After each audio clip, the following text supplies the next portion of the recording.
¿Qué tal? Muy buenas. Vamos rápidamente con el resumen de lo mejor de la semana, como siempre, en Sport Base, el periódico de fútbol base en la Comunidad Valenciana y cada vez más en el resto de España. www.sportbase.es, como siempre, top 5 semanal, los 5 temas más relevantes. Empezamos con el número 5.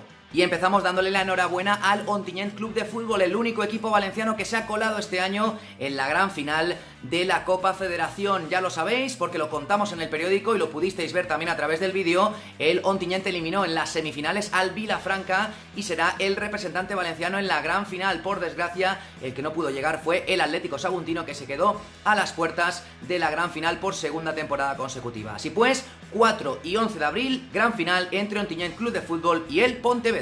Es hora de hablar del número 4, ya también habéis conocido el recurso de apelación por parte del Màstim Massamagrell. Hace 7 días os contábamos esa sanción de 6 puntos al equipo alevina del Màstim Massamagrell, que suponía un vuelco total en la clasificación de la Liga A1 Valencia en categoría alevín de segundo año, que como bien sabéis es la que da el acceso a las Superligas la temporada siguiente. El club ha presentado un recurso, os destapamos todos los detalles en Sport Base, veremos en los próximos días cuál es la resolución del comité de apelación. En el número 3, un tema muy polémico, los cambios en la Academia Club de Fútbol, porque el Valencia ha anunciado en los últimos días sus intenciones de recortar absolutamente, eliminar todos los equipos de la línea Escuela VCF, cerca de 12 equipos, cerca de 180 chavales y también unos 20 técnicos que van a verse afectados. Una noticia muy comentada además por todos los padres, también por algunos de los técnicos y jugadores afectados, pero que también tiene una segunda mitad, porque avanzamos en Sport Base la gran cantidad de solicitudes que ha recibido el Valencia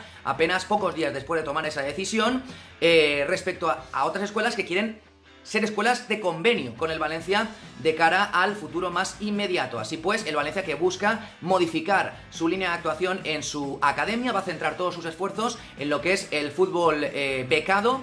Elimina los equipos de pago a partir de la temporada que viene y eso seguro que va a traer mucha cola en los próximos meses. Y en el número 2 de nuestro top semanal tenemos que hablar de las chicas de José Andrés Menchero, la selección valenciana femenina sub-12, que hizo un grandísimo papel en los campeonatos de España que se disputaron en San Pedro del Pinatar, en Murcia.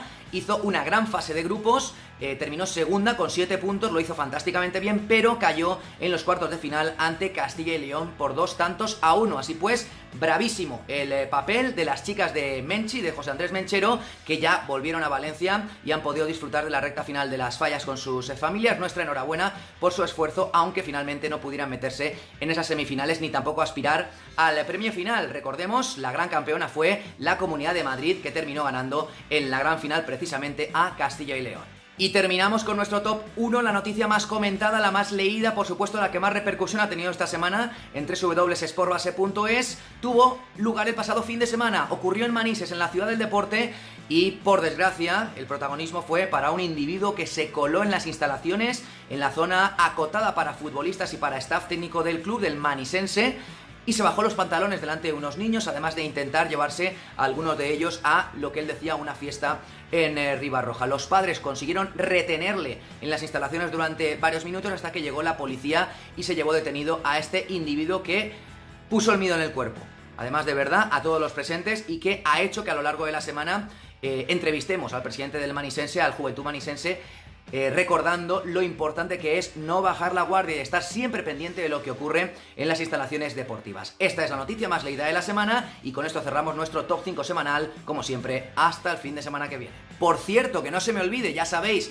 todas las redes sociales abiertas para vosotros 24 horas al día, @sportbase en Instagram, en Twitter y también en nuestro canal de Facebook. Y como siempre, si os ha gustado este vídeo con el resumen semanal, no olvidéis darle al botón de suscribir, además de activar las notificaciones para saber cuando colgamos nuevo vídeo todas las semanas. Ahora sí nos despedimos, hasta la semana que viene.